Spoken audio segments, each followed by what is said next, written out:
This is the Blood Red podcast from the Liverpool Echo. Hello and welcome to Friday's Blood Red podcast from the Liverpool Echo. I'm Clarke, and alongside me, three of my finest colleagues. I say that, any three which do show up. But we're back once more for the latest edition of the Blood Red podcast with plenty to get through. We're going to talk about the latest from the Premier League after tentative discussions as to when football could return for the Premier League. As well as that, we're going to get into the latest from the EFL as well as they come out with their own stunts. Liverpool FC former Chief Executive Rick Parry, the man in charge there these days. We're also going to discuss what could have happened in the summer of 2004 had Jose Mourinho, not Rafael Benitez, taken over at Anfield. Before in the second half of this week's podcast, we're going to get into an ultimate Liverpool FC World 11 from the Premier League era. The criteria will be mapped out shortly indeed. But before too long, let's get into the guys joining me on this edition. Our Liverpool correspondent, Paul Gorst, is with us. Gorsty, how are you? Yeah, not too bad. Just praying and hoping for a return to football, but it doesn't appear on the horizon, does it? So we crack on. No, I'm more praying for a return to the office, because by then, Theo Squires may have had a shave. Theo, how are you, mate? I wouldn't bank on it, mate. It's going on quite nicely. I'm good, cheers, though. How are you? Yeah, not bad at all, thanks. Probably getting to a stage of needing a haircut, what's left of it. Matt Addison, how are you? Yeah, very good, thanks, mate. Yeah, I'm slightly in need of a shave myself. If I knew I was going to be on the podcast today, I might have done that this morning. Great stuff. But yeah, we'll get straight into the Premier League stuff then. And of course, as you say, they're sort of hoping for the return. The Premier League, we knew they were meeting today. We weren't really sure what was going to come of it. The headline really is, the news is there's not really any news. Is that right? Yeah. No news is good news from a Liverpool perspective. I think, once again, they just reiterated this desire that there would be a conclusion and a finale to this Premier League season. So there's no talk of nulling and voiding and cancelling and all this talk that so many of Liverpool's rivals want to see. So that I suppose is a good thing. Seems to be a collective resolve now among the 20 teams. Get it over the line and get it done and dusted, and you know, just basically have a real fitting finale to the season rather than just curtailing it now because of a pandemic, which we all hope will start to subside over the next weeks and months. So it's as we say, there wasn't a whole lot in there, but as I say, no news is good news from a Liverpool perspective. So it's just a case of seeing what happens in the next few weeks, and hopefully we do start to see the dropping in the number of recorded cases on a daily basis for COVID-19, and we can start to maybe having a little think about when the actual date might be that football can return. Yeah, I think this week, midweek marked 5 weeks, I think it was, since the Atletico Madrid game. It seems so much longer than that, Theo. But we heard before the meeting today that there were a few whispers that there were clubs who were going to want a bit of a harder cut-off for the 30th of June. That seems as though that was all whispers beforehand, because it doesn't even seem to really have been mentioned. I suppose it's the fact that you can't really make a decision yet when everything's so much up in the air. It wouldn't have helped that in Scotland we've seen that Dundee, I think it was, have U-turned, or Dundee United, one of those two. So their league is now over, and leagues elsewhere seem to be sterner with making decisions. Right, we're just going to end it now. But Premier League teams, whilst you've got these whispers, their stance has always, at least publicly, been, we need to get the season done. And I think it's all very well that they're saying, oh, let's null and void the season now, so then we can have next year. We can do next year and start that on time. But who's to say the league would even be in a position to start on time next year? You can't end the current campaign just on the off chance that we're all ready and fine to go again in August. It's quite baffling, really. But whilst everything's still up in the air, lockdown's been extended, you can't really be in a position to make a decision saying, yes, football is going to be ready to be concluded by the end of June.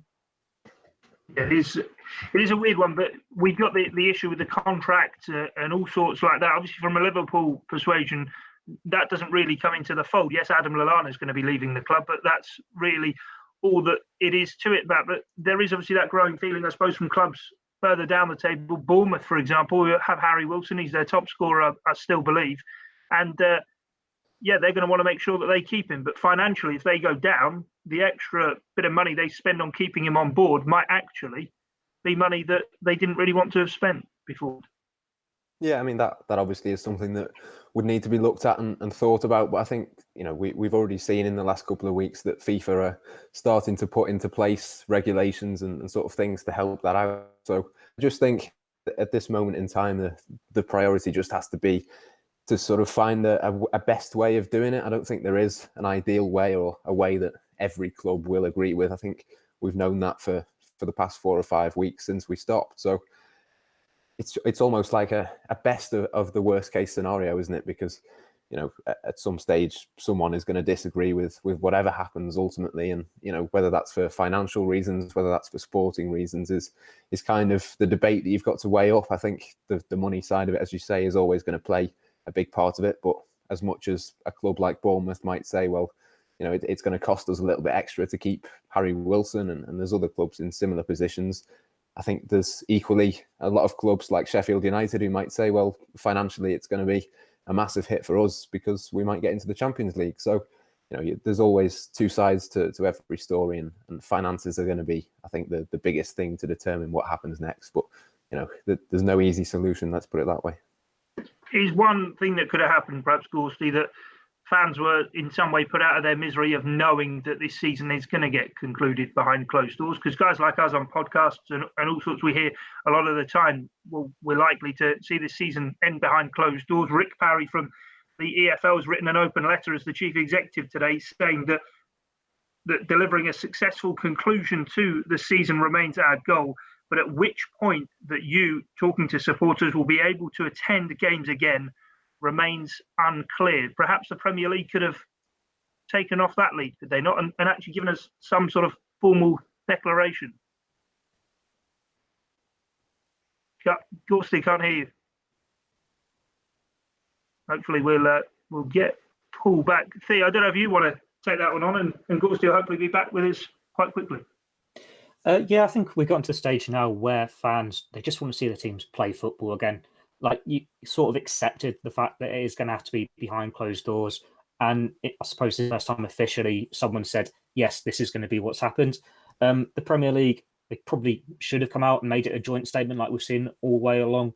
But I suppose things are a bit different with the EFL just because there's not quite as much TV money with them. You've not got Sky and BT broadcasting every single games. It's not as much of a hit on the clubs themselves, carrying on. Like if some of the leagues in England to get now involved in the professional leagues, it's going to be League One and League Two that needs to stand aside.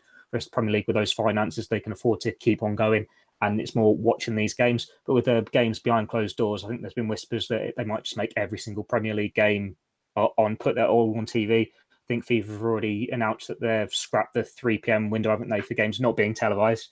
So I think they're just keeping their options open at the moment, really. Yeah, certainly. Gorsty, can you hear us now? Can we hear you? No, we still can't hear him, unfortunately. I don't know what it is, Gorsty.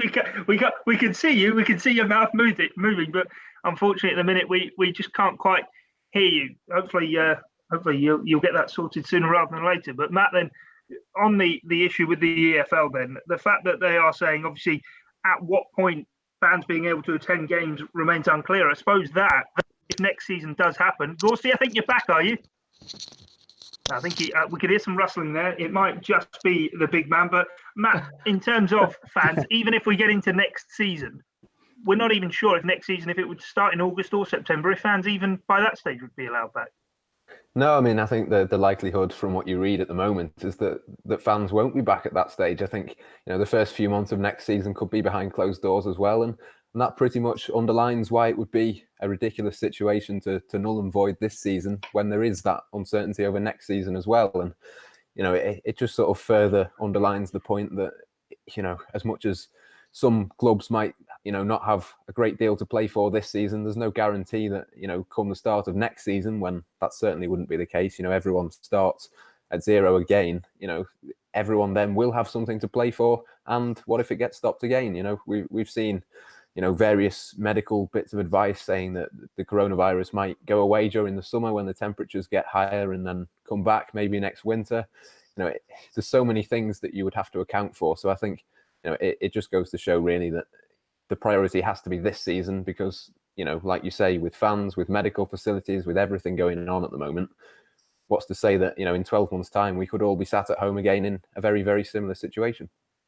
And Gorst, you could hear us all along. Welcome back, comrade. I think we can hear you now. But yeah, Theo said before about obviously how the EFL and how things are getting done. Rick Parry in this open letter effectively saying that they're looking into solutions in terms of games all being broadcast. Theo did mention that the 3 o'clock window may well have to get scrapped, but they're either broadcast through partners. We know the Premier League, BT Sport and Sky Sports in the UK certainly, but otherwise it might be in-house. So just wondered if even that encroaches on sort of a job like yourself that you do. You go to the game, you go to a press conference. We've seen press conferences for, say, the government done over video link. Could there be a time where journalists have to watch the game from home, and then after the game we might even see press conferences in a similar nature? Like a virtual mix zone? It'd be really strange, wouldn't it? Yeah. Well, the player has to just stay on a treadmill whilst talking to you. Yeah, I think the television aspect is the key reason why there is such a resolve to finish the season, because if you look across the 20 Premier League teams now, who are the teams who want to finish it for sporting reasons? Liverpool, obviously. The 3 teams in the relegation zone, they'd obviously back themselves to try and fight their way out of that, but they'd probably like the season to be null and voided because it means that they stay up automatically. Maybe Leicester because they're currently in the Champions League spots, Wolves, Sheffield United, and then the rest of them have basically just meandered. So I think the only reason, or the main reason that teams want the league finished, want it to be concluded properly, is because of the reported 800 million or 760 million, I think it is, that would be owed to Sky and BT if the season isn't concluded. You know, the TV rights have already been paid out. There's still 92 top flight matches to play, with the bulk of them scheduled to be on the TV. So I think that is why clubs are so determined to finish it off. And if that means playing it behind closed doors, then obviously the fans, as ever, are an afterthought. Sadly, that happens so many often. You see it with the TV scheduling, where, you know, say for example, Southampton fans are being asked to go to Newcastle on a Monday night or a Wednesday night, and fans, or Liverpool fans being asked to go to Leicester at 8 p.m. on Boxing Day.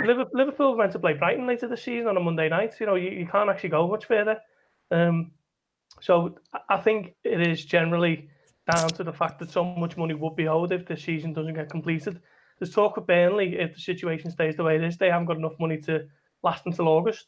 Burnley are a bit of a stable club in the Premier League now, aren't they? They have been for a good 5 or 6 years, I think. So if a club like that are struggling that badly, then this money is what is going to keep them going. So they're going to have to finish the season, and if that's behind closed doors, then unfortunately, so be it. It would appear to be the attitude. Yeah, and Rick Parry issuing that open letter to EFL members on the 132nd anniversary of the Football League being founded. I believe Burnley were a founding member of the Football League. So, as you say, they're a club as historic as that, perhaps looking as though they could go to the wall. But anyway, we'll move on from all of that stuff. But staying slightly with the Rick Parry element, and Theo, back in the summer of 2004, Rafael Benitez came in as Liverpool manager, but it could have been so different. A special one could have come in. Yeah, it's a weird one, isn't it? We've heard these whispers every so often that the job would have been between Mourinho, it would have been between Benitez, and I think former players have come out and said they had conversation with Parry. They knew these were the 2 contenders, of the likes of Jamie Carragher, Steven Gerrard, Danny Murphy. But Liverpool always seemed to be leaning towards Benitez.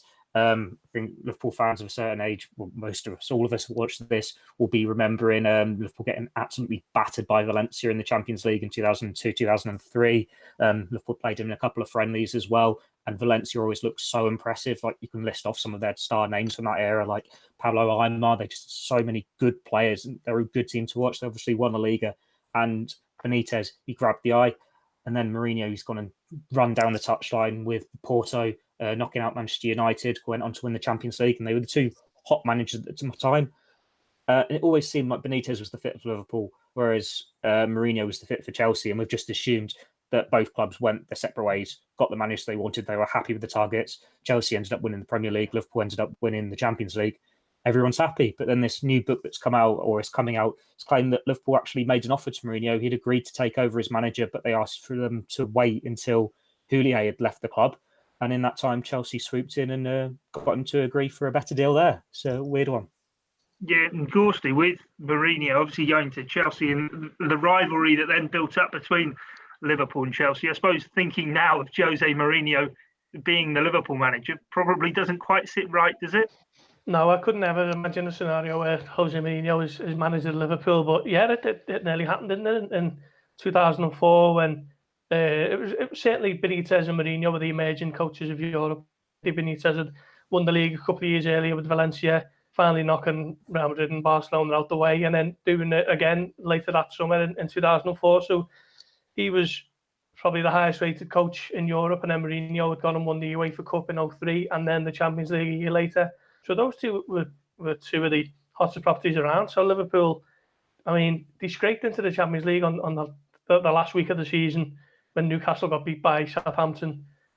Liverpool weren't great at all that season, but somehow managed to sneak into the Champions League, and we're probably fortunate, something I've written this week actually, probably fortunate to be able to command a manager of Benitez's ilk and Mourinho's ilk at the time, because they were a long way off challenging the likes of Arsenal and United for the title. So yeah, they did well to get him in. Certainly made the right choice, looking back in hindsight. His first season in the Premier League, but all that was forgotten when Liverpool went and won the Champions League in May 2005, which is obviously coming up to the 15-year anniversary of that. So yeah, as for Theo says, I think both teams were happy with their choices.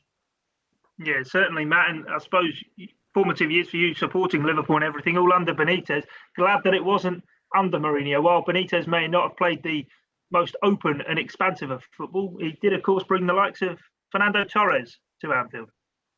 Yeah, it's an interesting one, isn't it? Because, I mean, in terms of style, at times you both put them both into the same category of being defensive, but I think it's more off the pitch that, Liverpool have benefited from Rafa Benitez being the kind of character that he is. And, I think he would sit certainly with me more comfortably. And I think with most Liverpool supporters from that time, I think, to have somebody as abrasive and aggressive as Jose Mourinho wouldn't really fit in with the way that the club is run. And it's interesting because I'm pretty sure I'm right in saying that Barcelona looked at Jose Mourinho at one point as being a potential candidate for their main job there, and ultimately decided that it would be too much of a risk because of the things that he says in public and the sort of way that he behaves. And you'd imagine that Liverpool would think along those same sort of lines. You'd imagine that they'd have those sorts of values fairly high up in terms of the short list of qualities that they would look at. So yeah, it is a surprise, but I suppose it's more of a surprise looking back at the way it's sort of panned out ever since. Maybe at that time Jose Mourinho wasn't quite as as moody and gloomy as at times he has been since then. So yeah, it's an interesting one, and certainly I think history would have played out very differently. But who knows what would have happened? Maybe Liverpool wouldn't have got that Champions League under the bag in that first season. Maybe they would have won the Premier League instead. So, look, we'll never know. We can only speculate. But yeah, certainly things would have panned out very differently. I find it quite interesting because if you look at how the two managers had their setups, that Chelsea team, it was very good. Like, they played some nice football with Iron Rob and Damien Duff on the wings, and Mourinho was basically given an open checkbook to go and sign who he wanted. Like Didier Drogba in, and he's probably one of the best strikers we've seen in the Premier League in the last 10 years, 15 years. And then they've just gone on and dominated football. Like, it's all very well saying, Mourinho's parked the bus and he's had some ugly teams in recent years, but that Chelsea team was sensational early on. Back-to-back Premier Leagues, I think record low for conceding goals. And all this about Mourinho, he wouldn't have been the right fit for Liverpool because he's loud and all this, the attitude. Well, Jurgen Klopp's similar, but with a smile. I think Mourinho was loved by the media when he came through, and it was only when media finally met Klopp in 2012, 2013 when he was doing it with Dortmund, and he had such charisma that Mourinho was sort of losing that appeal. Like, because he was moody, he'd give them a bit of lip.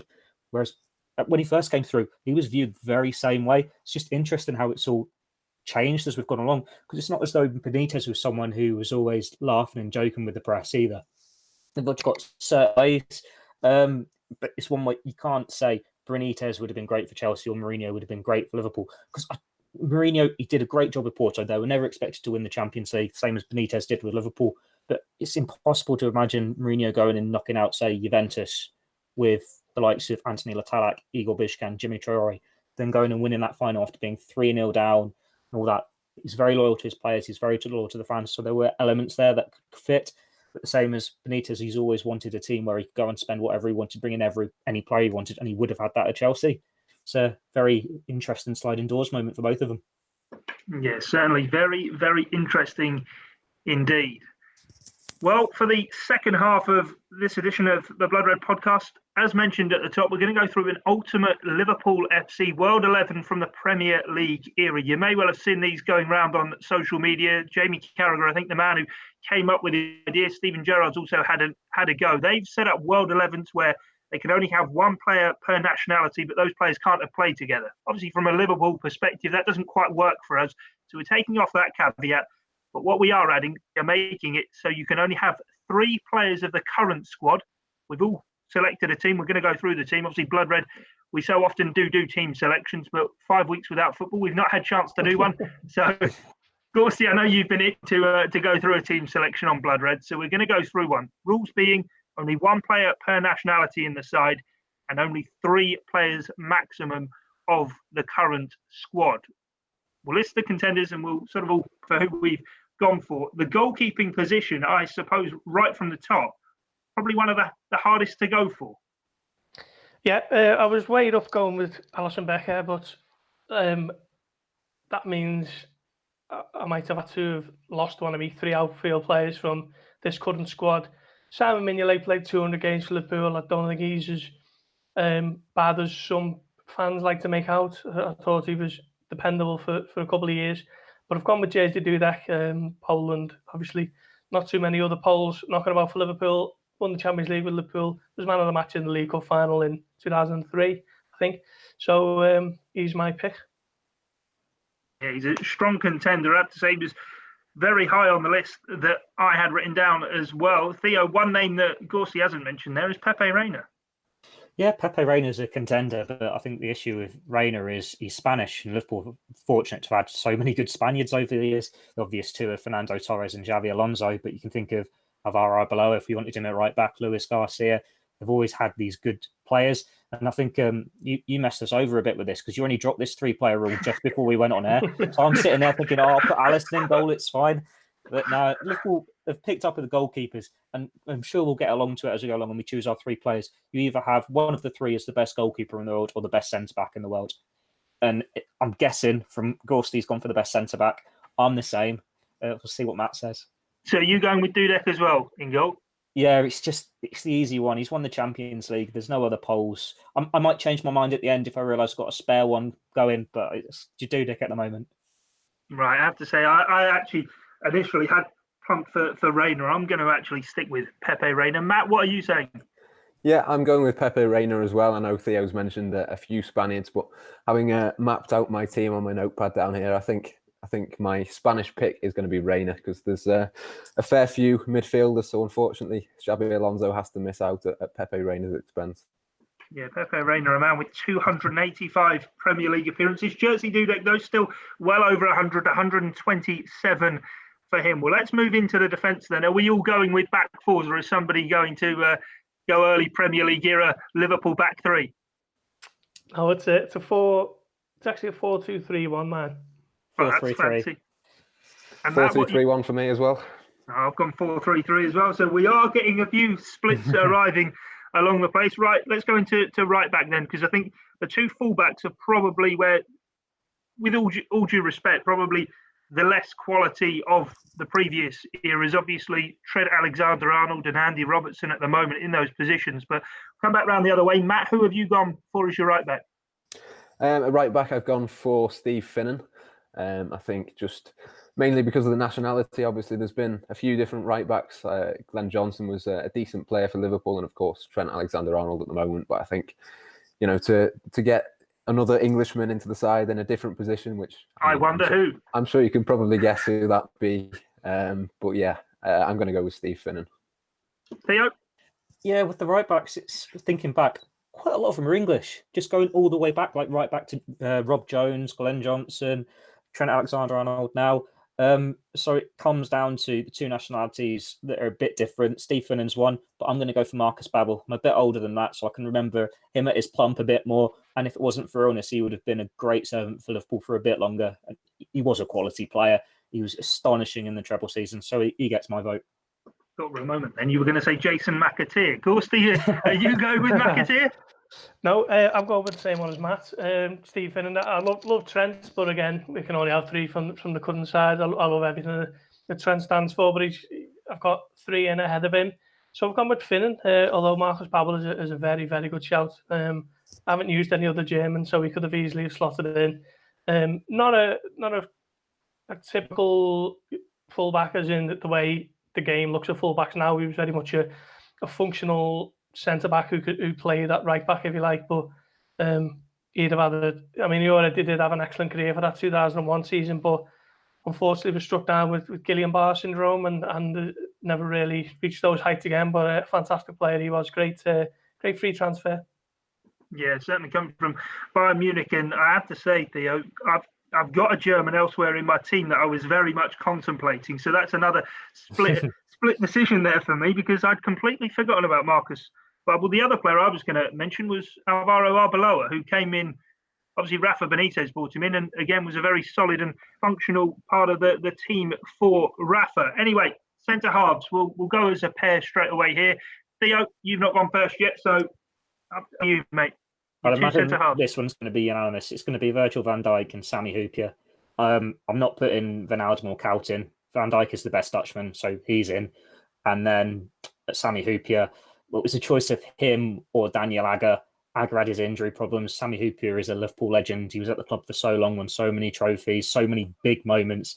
Easy choice, those two for me. And they're just so dominating, aren't they? Like the fact that Van Dijk's got the bitter pace as well.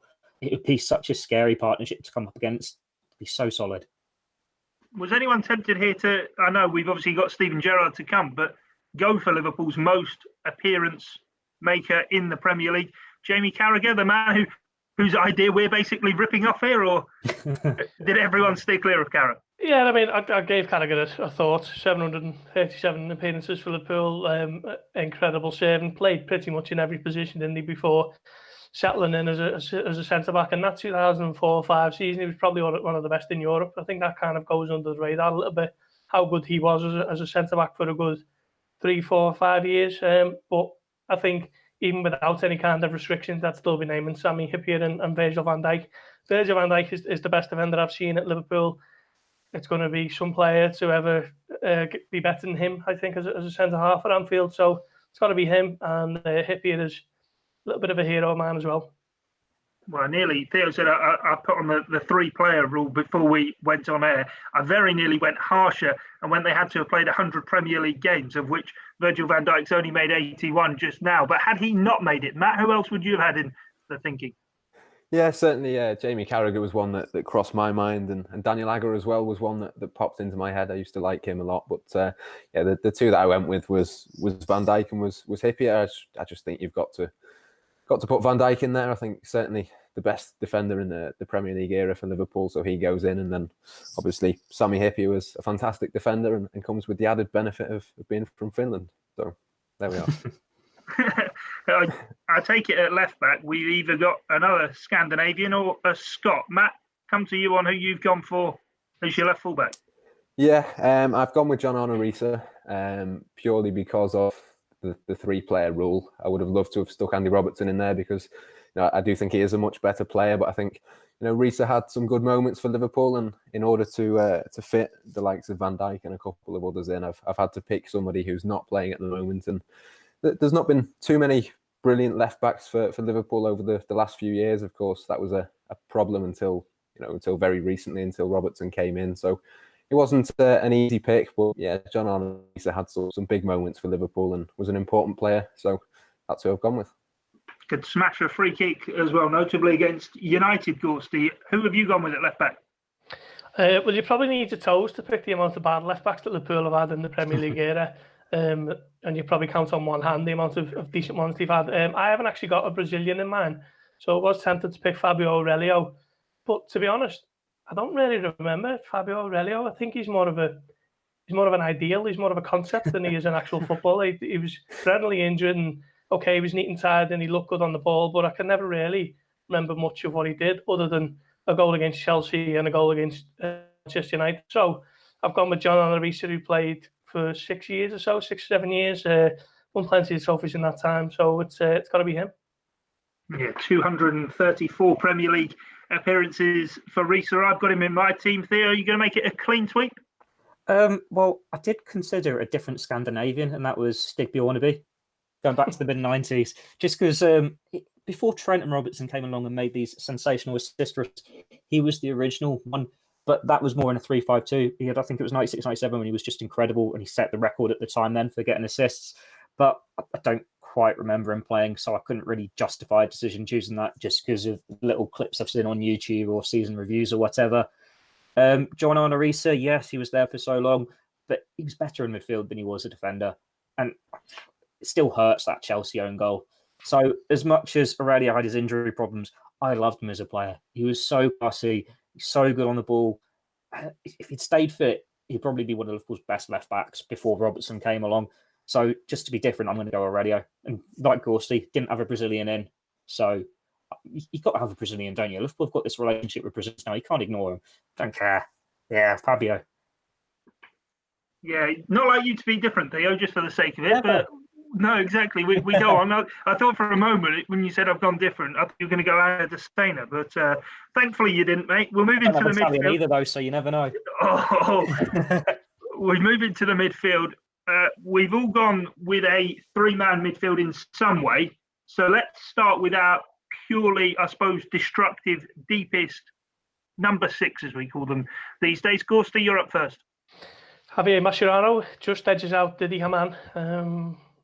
Both were top-class holding midfielders, but just think Mascherano for a good couple of years was arguably the best in that role in world football, and it really does seem bizarre when you think he was kicking about on West Ham's bench at one point, wasn't he, before he come to Liverpool.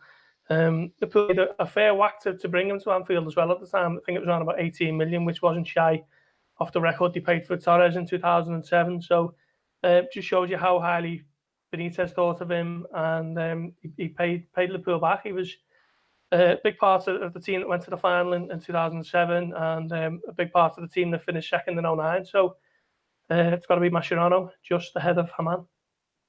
And with no Brazilian, you weren't tempted on Fabinho, or did the three-player rule get you there? Three-player rule, yeah. Unfortunately for you. Well, I'm the opposite way round, actually. I've gone for Didi Hamann over Javier Mascherano, just because, for me, Mascherano was brilliant at Barcelona. He was great at Liverpool, but Didi Hamann was a brilliant player. Matt, who have you gone for?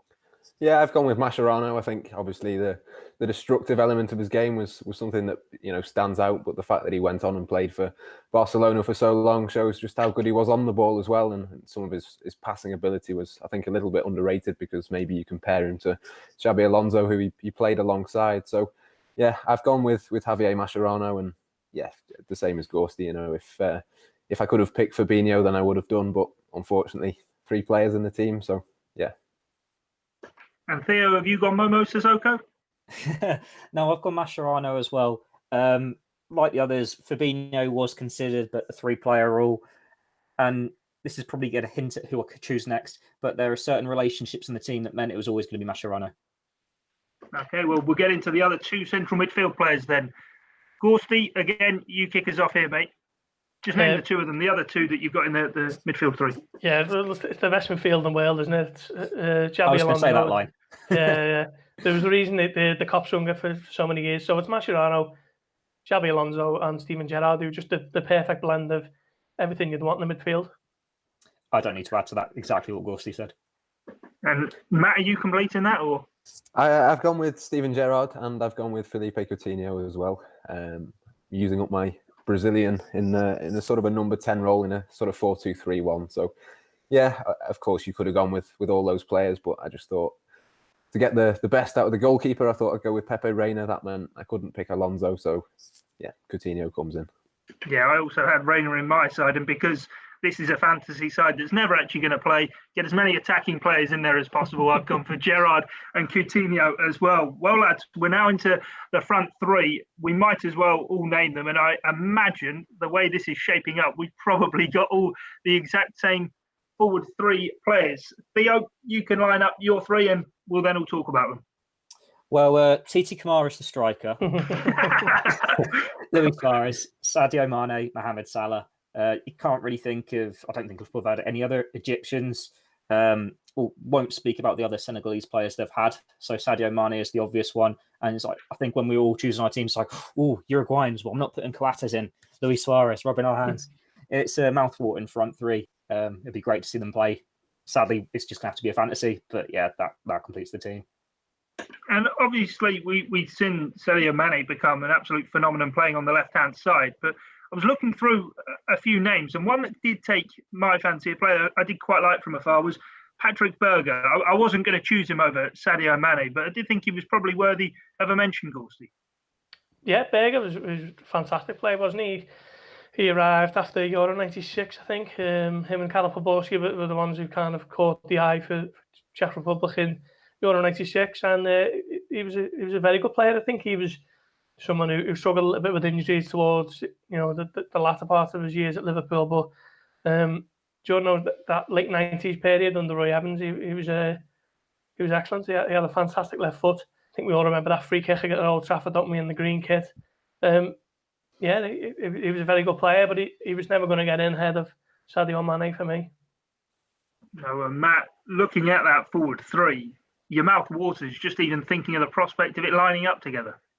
Yeah, three brilliant players. I think obviously Mane and Salah were always going to be in the team, and then it was, for me, a choice between Suarez and Torres, and obviously very, very good players at their peaks. But having already used up my Spaniard elsewhere in the team, it was an obvious choice in the end, just by default. But yeah, three unbelievable players, and three players that score huge volumes of goals as well. You've got goals all over the team, so you can't ask for much more than that.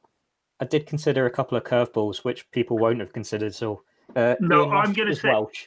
Yeah, I was going to say, I was just going to come in there and say, Theo, did you consider Ian Rush for your striker? And yeah, you're confirming you did. And John Barnes is technically Jamaican. He played for England, but he was born in Kingston, so I could have had a Jamaican John Barnes in there. But these two players, they were great before the Premier League, so it depends how you want to choose your legendary status. I think it will be true to Premier League and what we can actually remember, but obviously Barnes and Rush are two of the greatest players to play for Liverpool Football Club. And Gorsty, we all obviously went with Steven Gerrard. I think he probably captains all of our sides, but were you at all tempted to even go for Robbie Fowler, or even, like Theo says with Ian Rush, say Michael Owen? Actually, he was Welsh. I think, me, Guy, I think if I've got a chance to name Robbie Fowler, I'll always at least contemplate it. But I have to give Gerrard the nod over Fowler just because of the amount of other choices I had up front. I mean, you could have had Suarez. I did have Suarez. You could have had Torres. Michael Owen was another one. So there are loads. Liverpool have been fortunate to have been blessed with some incredible strikers over the last 25 years or so. Suarez, as an all-round player, is probably the best purely gifted footballer I've ever seen in a Liverpool shirt. As much as I say Steven Gerrard is the best player, I think as an actual footballer, that would have to go to Suarez. It's an absolute phenomenon of a footballer, and it was a shame to see him leave in 2014. So he gets the nod, and Mo Salah's on the other side. And on that right-hand side, I suppose, if it hadn't been for Van Dijk along as a Dutchman playing for Liverpool, Dirk Kuyt probably would have tried to stake a claim somewhere, would he? He's a contender. He's more one where if you expand it a bit, you have him on the bench. Because as say, like Suarez is the most gifted player, Kuyt didn't have that talent. It was just the ability and the work rate. You could always rely on him, and so many big goals and so many big nights, like just listing off the Champions League ones now. I think he's pretty much every single round at some point in his Liverpool career. But you think he scored against Chelsea, he scored against Inter Milan, he scored against Arsenal. He always just stood up when you needed him. He wasn't there wasn't the player Liverpool fans thought they were signing, or Rafa Benitez thought they were signing. Like, considering he won the boot in Holland, you expect him to be this prolific striker that would see, say, Van Nistelrooy do, or Van Persie later on. But no, you can't take away what Dirk Kuyt did for Liverpool. Deserved more trophies, definitely, but he's one of these foreign players that Liverpool fans took to. Few ups and downs along the way, but he definitely won them over in the end, and he was a great servant. The final one I've just realised we can go with, Matt, is we've not got a manager for this team that would be of a different nationality. Theo's got Marcus Barbelin, but I've got Didi Hamann actually, so I can't have Jurgen Klopp either. But is that an easy, straightforward one for you? Yeah, no German player in my team, so I think Jurgen Klopp is going to have to walk in and manage this team, and an exciting prospect. I think not that we're ever going to see it happen. And Theo will have to settle for a man who delivered a treble in Gerrard Houllier. Yeah, because I'm not going Souness. So Houllier. Brendan Rodgers, you haven't got a Northern Irishman there. Oh, true. Yeah, we haven't. We'll go for Gerrard Houllier. He won a few trophies. Makes the difference, doesn't it? Yeah, I'm going to go with Houllier as well. Gorsty, I take it you're with Klopp, are you? Yeah. If I didn't have Haman in, then I've got Klopp, so no question. Well, Jurgen might have a word with you as well if you didn't choose him. Sorry? Yeah. Jurgen might have a word if you didn't choose him. Yeah. Very true. Well, anyway, guys, really enjoyed doing that. That was something a bit different for us to do. Gorsty gave you your fix of picking a team on the Blood Red podcast as well. Yeah. It's been a while since we've had to pick a team, so it's good to scratch that itch, yeah? Maybe we can make that a regular theme.